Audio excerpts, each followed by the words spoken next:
Good morning, all you Collabcast listeners. This is Captain Dave Jackson coming to you from an absolutely beautiful sunny day in Hendersonville, Tennessee. It is sunshine all the way today, and it's a great, as John just told me, Fridays are always a good day to be a good Friday, and today is one of those because I have my guest today, John Mason from the great state of New York. Who's been around this industry a long, long time, and he's going to share some of his wisdom with us today. John, thanks for joining me. Dave, I appreciate the opportunity. I'm honored to be talking to you on this beautiful Friday morning. It's certainly a good day, beautiful up here in the Catskill Mountains this morning. And fortunately, we can talk about how I can reach out pretty much all over the country and help some of your members and agents, and that's what we're here to talk about. Yeah. So the Catskills. How long have you lived in the Catskills? I got to say, I've never visited. I've been here my entire life, almost 6 decades, and absolutely beautiful. It seems to be the place that everybody wants to escape New York City from now. We're 2.5 hours north of the city, pretty easy to get here. Since the pandemic a few years ago, we've experienced a real resurgence in the population, and it's a nice place to live. I like it. It's economically depressed, but it's charming as all get out. So, and you've lived there your entire life? I have. I Wow. spend a few months of the year in warmer climate, but this has been home, and I had the rare opportunity several years ago. I had a bunch of non-standard auto shops down in the Bronx, and I was on the Upper East Side of Manhattan while I was doing that. So I've been around a little bit, but this is home. Very cool. I've heard all the stories, in the movies and everything. All the New Yorkers go to the Catskills, and I guess it's true, huh? Yep, it's beautiful here. Cool. Very cool. So, I want to ask you about a couple of things. Sure. Because I kind of looked over your bio, and you've got 2 agencies listed. Let's talk first about J.N. Mason Agency. That's your retail agency, correct? Well, I need to update my profile. I sold J. Mason Agency a few years ago, but I do have a very small retail agency here in the area called Strength Brokerage. Our primary focus, though, is Chenango Brokers. Right. We operate that in 27 states. That is my primary business, and that is our focus. But we definitely have been in the independent insurance agency space since 1988, and I think it's the greatest business in the whole world. So I ask all my guests, did you plan like right out of high school, college, and all that? You entered into the insurance business. Did you do anything prior to insurance work-wise? Yeah, it's fun. It's how I fell, like most of us do, into the insurance industry. I was accepted at Boston University to go into their accounting and business management program in 1982, and I chose to stay here, and I operated a small diner and self-service gas station that my dad was about to sell me at 18 or 19 years old. I think he was a little smarter than I was. But anyway, I operated that for a few years. And while I was doing so, the guy who started the Scratch Insurance Agency down the street, started hanging out in my diner. We became friendly. Next thing you know, he and I are buying rental properties together. It was the late 80s and the time of all the horse trading and real estate, so to speak, that was going on then. And we wound up with all these apartments. Next thing you know, I'm getting my insurance license, and I was getting married not long after that. Knew I'd need to have a regular source of income. And he was having problems running a couple of offices. And bottom line is, we wound up with me buying the insurance agency from him. It was doing $233,000 a year in premium. I paid $75,000 for it, which is probably a little much, but it was a great opportunity to get into what I call the greatest business in the world. So I think that having the experience from the restaurant and getting to know the people in the community was certainly a good stepping stone for me to start my small rural independent agency. And then it was about 10 years or so later that I wound up buying Chenango. Okay. So you're like most of us in this industry. You stumbled into it, didn't plan to jump into the insurance industry at any point in time. Neither did I. Just landed in it accidentally, which is majority of people in this industry. Isn't that such a funny thing? It is. It's a big industry, which is funny that so many of us do not plan to work in this industry. Not out of college or high school or, not even like early in our working years. We have no idea that we'd end up in insurance, and so many people do. I guess there's a lot of reasons for that. Maybe you can add to that. I think it's because you don't need a formal education necessarily. It takes a little smarts every now and then, but you don't need a formal education. You can go get a license if you need one fairly easily. It's not, you just study a manual and go take a test. And if you need a license, and you can be in it, but there's a lot of unlicensed people as well. But so it doesn't take a bunch of formal education or skills or training. You just have to be good human skills, good personal skills, and love to help people, and that's about it. Absolutely. In fact, I recently had somebody come to me over the last year who she's got a master's degree in special education. She's the manager of a very successful restaurant, and she's tired of that. She never wants to go back into the public school system again. And she asked me about a career in the insurance industry, and I honestly thought that what she was looking for was a producer job. So by the time we had met a few times and had this discussion, she finally said to me, "John, I want a career in the insurance industry." And, until that, I had been planning to retire in a couple of years when my office manager retires, and really didn't want to. I love this business. I want to go on. I'd like to work another maybe 10, maybe even 15 years just because I enjoy doing it. And so I realized this is somebody that I can bring in on a mentor type relationship. And she's being trained. She's in licensing school right now. She'll be coming back to the office full time in about a month, and she's learning every job over the next 2 years that we have in the organization, and then she'll eventually run the place because I can't take care of all the detail work when I need to be growing the business. So I've got somebody now who's significantly younger, and quite frankly, when it was time for my daughter to go to school, she looked at me and she said, "Dad, you and most of your friends have done very, very well without ever going to college. I don't want to go." Well, now she's 30, and I suspect that there's going to come a time over the next few years she's going to want to be taught how to do the insurance industry. And I've got somebody now who can help me perpetuate this locally, and I think it's going to be a good thing. Wow, that's a nice opportunity to have. Yeah. Find someone who's really wanting to take the time and learn it the proper way so that they can eventually at some point become your predecessor or your successor. So that's cool. Yeah, that's very cool. Yeah. But you just stumbled on that person too. Same way. Absolutely. I've become friends with her over the last few years, and when the opportunity came up, I guess we had to nurture the conversation a little bit to figure out exactly, what the goal was going to be. But quite frankly, I'm excited about it, and they'll help us, cool.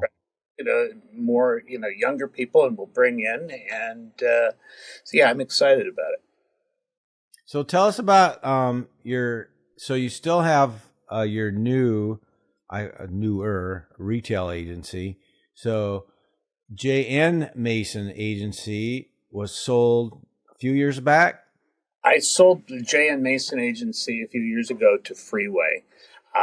I had started J.N. Mason Agency as a scratch agency back in 1989 after I got my license in 88.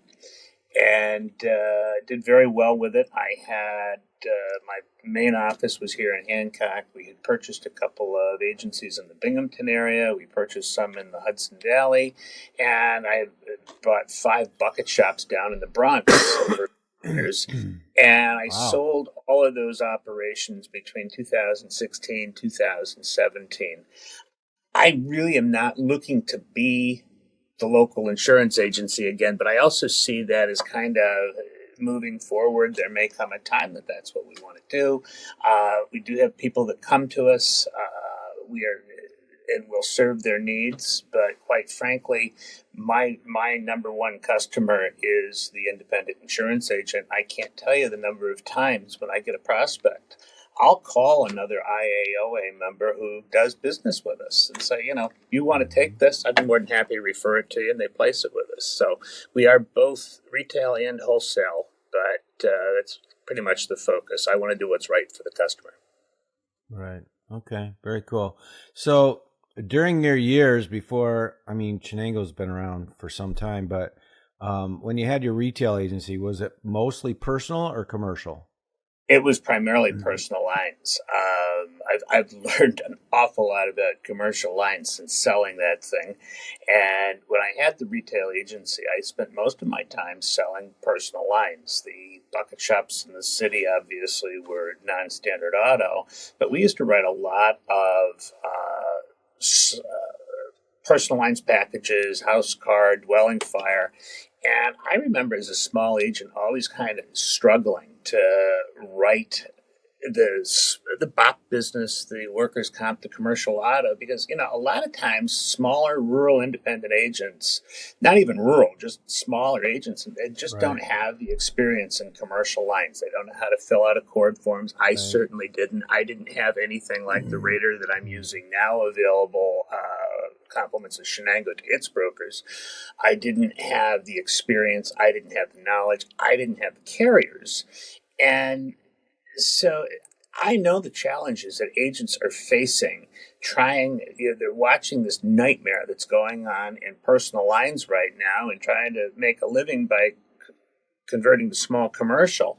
And unfortunately, so many agents just haven't had the experience doing that. So they're out there competing in a world that they don't have the experience for, don't know how to do the accord forms. And I feel like I've developed something that can help these agents play in that market in an easy to understand format and get real-time instant quotes from a whole network of carriers that they can deliver to their prospects or existing customers who need to be rewritten, and play in the world where they can access a whole plethora of national companies. And here in the Northeast, because of the rater, get access to some of the really strong regionals that we have that other wholesalers don't.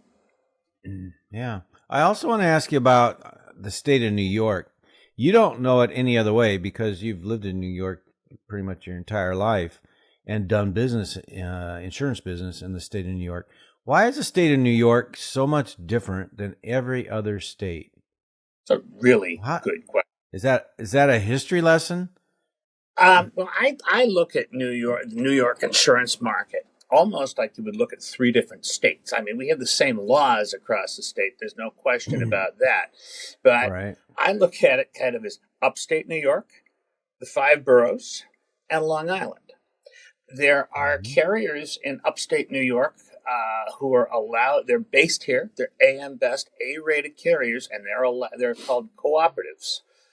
They're owned by the policyholders, AM Best, A-rated, and admitted. They're allowed to do business in the upstate counties and do business in Suffolk and Nassau County on Long Island, although most of them choose not to. Then there are other companies who choose to play in the 5 boroughs in New York, and there's several companies who just don't want to go into the city. Sure. Whether they do or whether they don't, obviously there's redlining issues, et cetera, that have to be complied with. But they're like 3 different states. And, you comply with all the same rules and regulations, but it's just a matter of who wants to do business and where, and aligning yourself with the carriers who want to play competitively in the places you're doing business. Yeah, I know there are some large carriers that do business nationally, but yet they have to have a company domiciled in the state of New York in order to do business in New York. It's not like Hartford, who's domiciled in Connecticut, and they do business all over the country.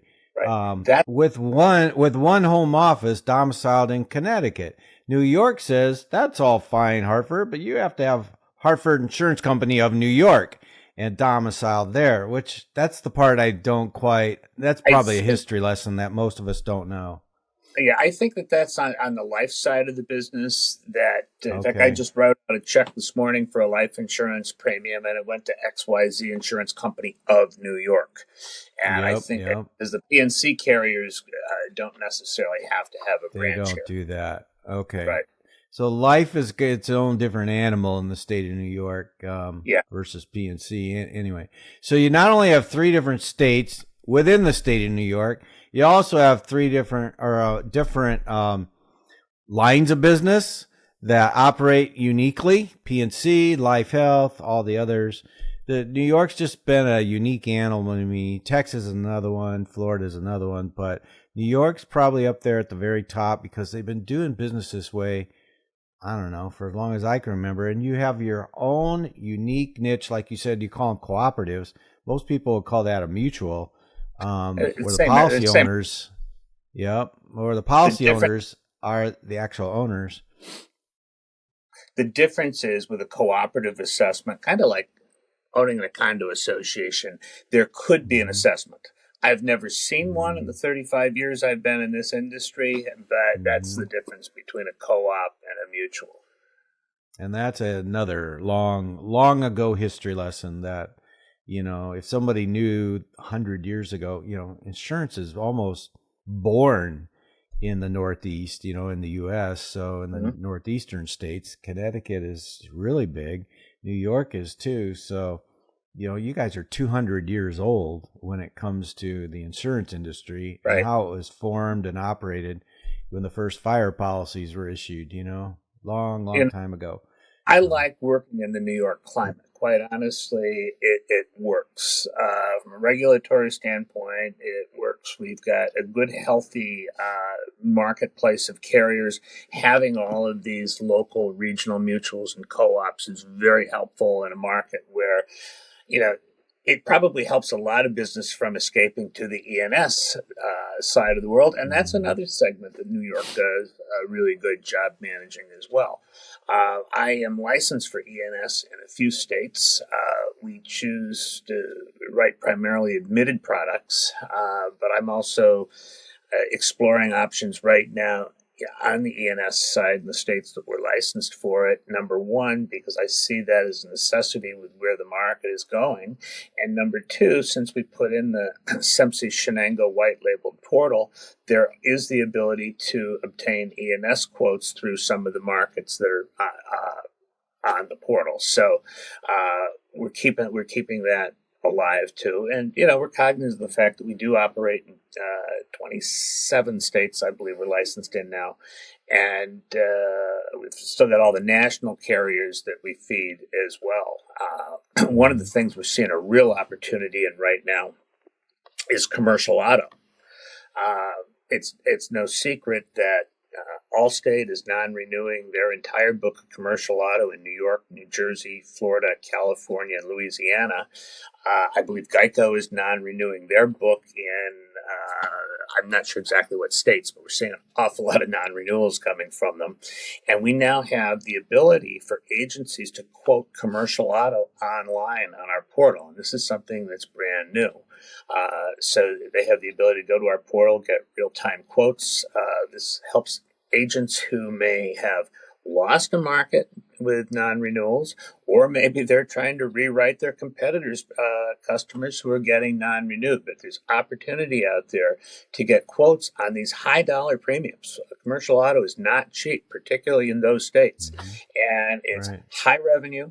I take the risk on the contingency because it's my loss ratio. We still pay you a very healthy commission, and you can get real-time quotes on our rater. The better part of it is when you use the rater, you get access to the regional carriers that we have because you just created an accord form behind the scenes that we can use to develop a rate with a regional carrier who may not be on the portal. But SEMSI also offers a very low cost option. It's like $50 a month, where agents can, using the rater, they can access additional companies that SEMSI provides that I don't, or if they represent one of my carriers directly, they can overtype my code with theirs, and I don't get anything, and that's fine. We're here to help our brokers. It all works. But the other thing that they get is access. There's trucking markets on there. There's E&S markets on there, and it opens up a whole door of other products from this electronic storefront we've created for commercial insurance. What's the origin of the name Chenango? That's Somebody asked me that the other day, and they said, when you're usually dancing around during your videos, it's the Chenango Tango. Sit still. Anyway. Chenango. So it's pronounced Chenango, like it's SH. Chenango. Yep. And so what is Chenango? Chenango's the next county here in upstate New York. It's an Indian tribe name. Chenango Mutual Insurance Company, which is no longer, had started this brokerage for their agents. And we had a relationship with them, and they made some corporate changes. We wound up buying it. Probably the most famous thing that Chenango County is famous for now is this product that everybody eats called Chobani, made right up the road in Chenango County. Yeah. And one of our Isn't that like a yogurt or something? Yes, yeah, it's very trendy yogurt. And then one of our really decent regional companies that we offer is also headquartered in the same town as Chobani, and that's Preferred Mutual. So they're our neighbors up the road. It is. Okay, very cool. I wouldn't be remiss with our listeners if I didn't ask you about the current hard market that we're in. I don't know. We're probably a year, 18 months into it. I've been in this industry 44 plus years, almost all on the retail side, not wholesale. But on the retail side of it, some states, if you talk to Florida folks, they're like, what hard market? We've been in a hard market for 15, 20 years. So they don't even think this is unique, except that, there's still carriers failing and so access is difficult and rates are still everywhere, are still going berserk. Well, so tell me, my question to you is, having seen this industry for 35 plus years, what's your reaction to the current hard market we're in, and what advice do you give to those that are new to it, like 3 to 5 years or less into the industry? What's your advice? That's a great question. First of all, in Florida, not only are they used to it, it's gotten worse because lines like personal and commercial auto have gotten very tough now on top of the property policies that they've got. I'm amazed at the quotes I'm seeing coming in from Florida. Where do I see this market?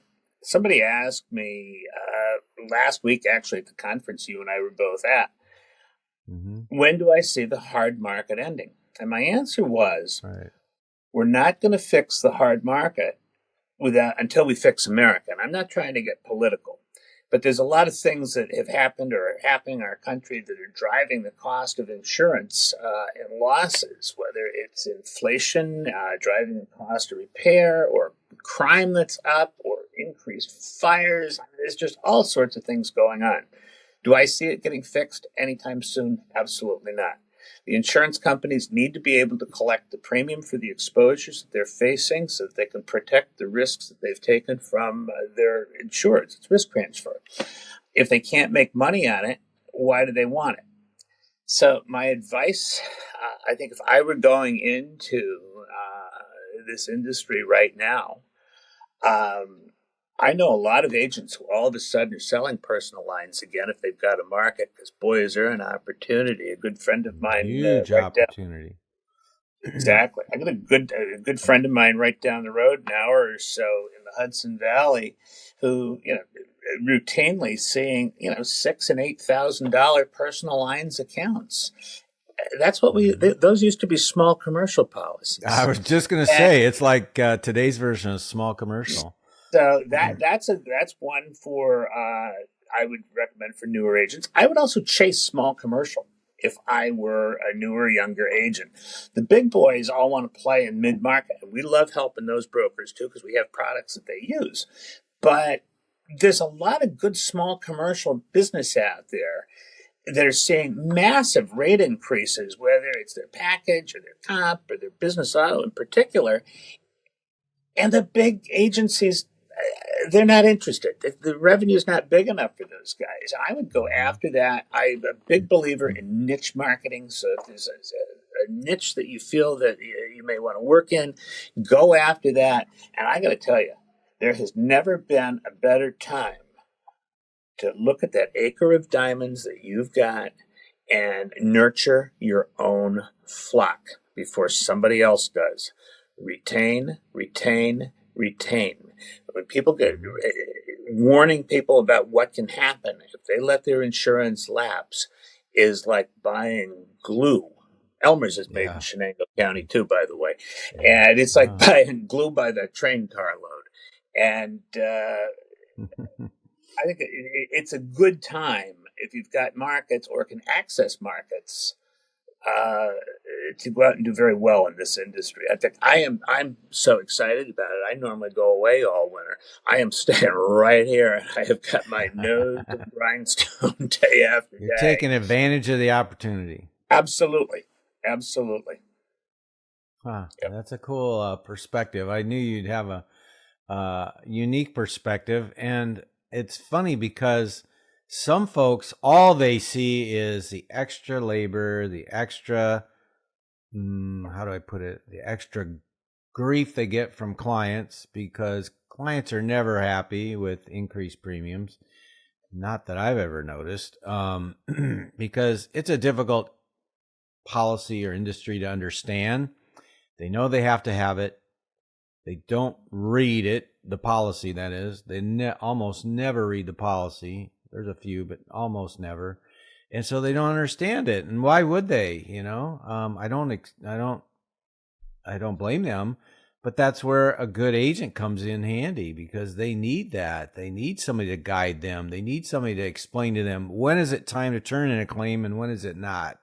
You know, so, that is so spot on. And the way for an agent, in my humble opinion, to take advantage of that right now is, if you're bogged down with, piles of files on your desk and you just can't keep up with it, I would recommend getting involved with a really good VA who can take some of that off.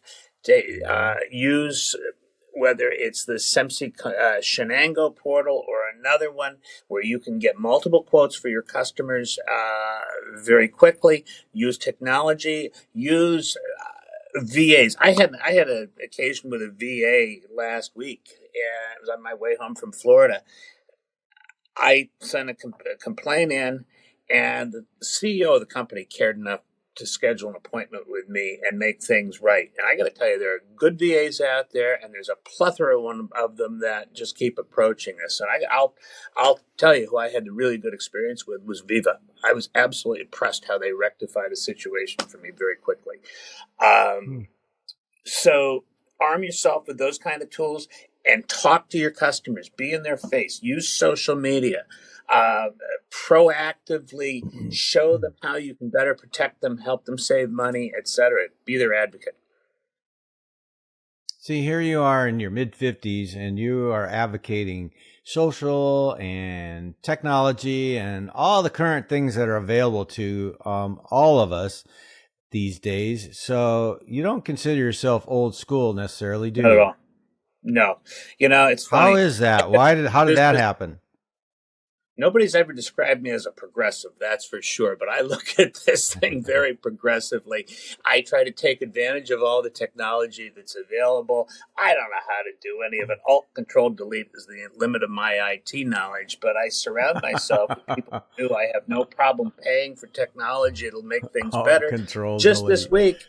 Just this week, I interviewed Adapt API, because we see some processes that they can actually replace VAs and use robots and technology to do.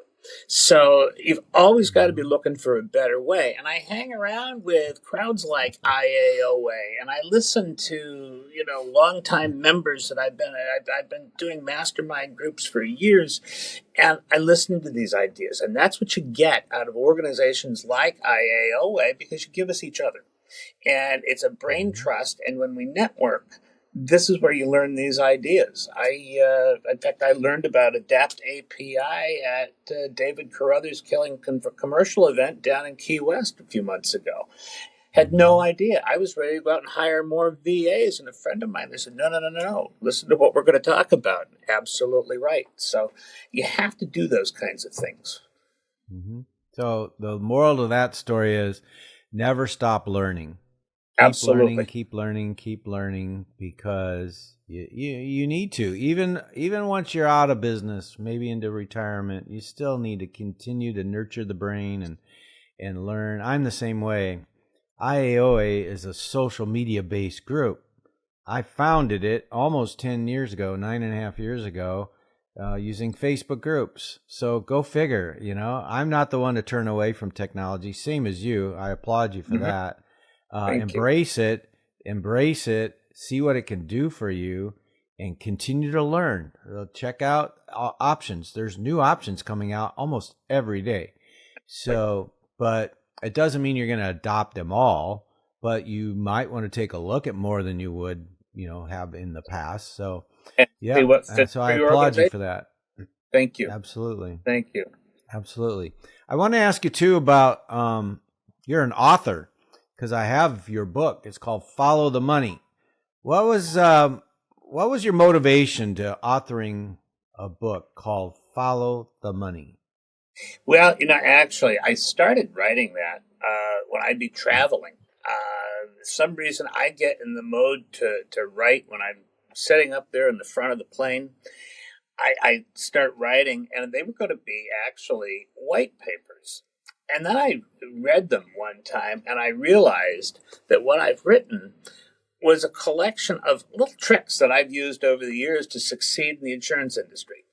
And they helped me follow the money from growing up as a poor kid in this little town to having done quite well for myself. And that's where the term follow the money came from. I didn't know that in the current environment it would be such a popular term in the news, but right. That's where the name came from. So it's basically a collection of your anecdotes and white papers that you authored over the years? Yeah. It's just, the whole thing could be read in an hour. I was a Dan Kennedy follower for many, many years, still believe in his strategies. Sure. Brilliant marketer, brilliant. Yep. And one of the things I learned from Dan is you always write at about a 6th to 8th grade level intentionally. So that's why it was written the way that it is. I write just like I talk, and it's how salespeople communicate. And so I did that intentionally. Is that book still for sale today? They are available on Amazon today. I'm amazed about once a month I get a little deposit in my checking account for a few dollars that I've gotten a royalty. What I really use them for, and I recommend that your agents do, you realize when you meet with a carrier or you meet with a prospect, when you can hand somebody a book with your picture on it, the credibility that gives you. Yeah. I'm having dinner Tuesday night with the chairman of the board of one of the regional carriers here in New York who we don't represent. He invited me out for dinner. We happen to go to the same parish. And that book signed will be handed to him along with the production reports we have similar type carriers, licenses, E&O, the whole ball of wax. It basically says, here I am. I've got a story to tell. I'm ready to do business. Mm-hmm. Yeah, it gives you complete or instant credibility. It does. And gains trust almost immediately. So I'm going to let you in on a secret. Sorry. Earlier this year, I've collected a fair share of paper books, either paperback or hard copy books that have been authored by IAOA members. I just posted a photo of it yesterday in my library, one of the shelves off my library. I'm looking at it now, there's probably, I don't know, 30 books, maybe 40.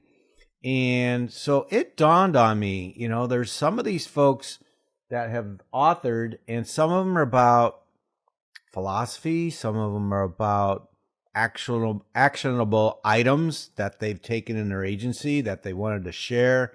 All kinds of things, you name it. Yours is follow the money. But it dawned on me that there's a few of them that write a book like you did as their calling card, so to speak. And I'm going to use Todd Shepard as an example. Todd's since retired, but is a lifetime member of IAOA since he's retired. And he authored a book because he dealt in insuring car dealerships. He insured like 600 or 700 car dealerships. And so his book was How to Insure Your Car Dealership. So it was given to a prospect. I'm going to tell you how you should do what you need to do. And if you want me to be your agent, that's fine too. But that's why I authored this book. So here's what my idea was. Let me get your opinion on this. So that hit me. I actually called Todd on the phone. He's a friend of mine. And I said, Todd, is that book for sale anymore? He said, no, I've retired. So that book you can't even buy anymore. I said, I want to ask you a favor. Can you send me the transcript of it in a digital file? And so I can take that and throw it into AI and have AI rewrite that and call it How to Insure Your Florist, How to Insure Your Dry Cleaner, How to Insure whatever. So if somebody's got a niche and they want to author a book, I'll print it for them. I'll have AI write the book. They don't have to author anything in the book because AI will do it. And I'll have the rights to it, but I'm willing to share that. And all you have to do is give me a photo of yourself and a bio, and boom, I'll print you a book and I'll ship you however many copies you want to use I as like your the calling card. idea, and I think as long as AI, and it probably does, has the ability to differentiate the wording a little bit. Let's say you write the florist book, you don't want 3 different agents also putting out the same book because they'll wind up trouncing each other. But possibly, if it's digital, if it's not digital, then it doesn't matter. And I like the idea a lot. Yeah, so AI can do some amazing things. Yeah, so I researched it, and it turns out AI knows how to differentiate. It knows that florists have this exposure. I don't know how that knows what it knows. It's incredible to me. It's an amazing product. But before I would ever publish it, I would show it to that agent who wants his name on it and say, proof it, approve it, customize it it before we go to print. And So, that in itself will make them enough different. Exactly. Yep. I'm working on that right now. I've got kind of a beta project, a beta agent who's wanting to do not car dealerships, but body shops. He wants to do body shops. So AI rewrote the book. Todd gave me his car dealership book. And from that, I took that and said, okay, AI, rewrite this for not a car dealership, but a body shop. And those businesses are fairly close, in terms of lines of coverage and such. So it didn't have too much trouble doing that. And I was just like amazed. This is a really crazy thing. So, yeah. And another point you made is that agents can use these as a market. There's marketing hooks. That's the whole purpose. Copy. Russ Castle wrote a book on insuring. I have it too. Yeah. And it's a good book, and he's a good guy and a good friend. But he's got a hook at the end of every chapter about contacting his agency. It's a good book. Yep. I have it right on my shelf too. Yep. I have almost all of them. I think there might be a few somebody didn't mention I missed, but anyway. So the last thing I want to talk about, John, with you today before we close up is Chenango, not Chenango. Chenango. Now we know the name or the origin of the name and how it came to be, but Chenango itself, Brokers, has been around for how long? Chenango Brokers was formed in 1972 by the management of Chenango Mutual Insurance Company. It was Right. formed so that their agents, most of whom were part-time farmers, part-time school bus drivers so they could get their bennies, and part-time insurance agents. And the agents were all scattered across northern and western upstate New York. So when I bought Chenango 24 years ago in September of 1999, I immediately licensed it in 3 other states, and I knew that I could take some of my markets and go into the New York City area. And so we started marketing aggressively.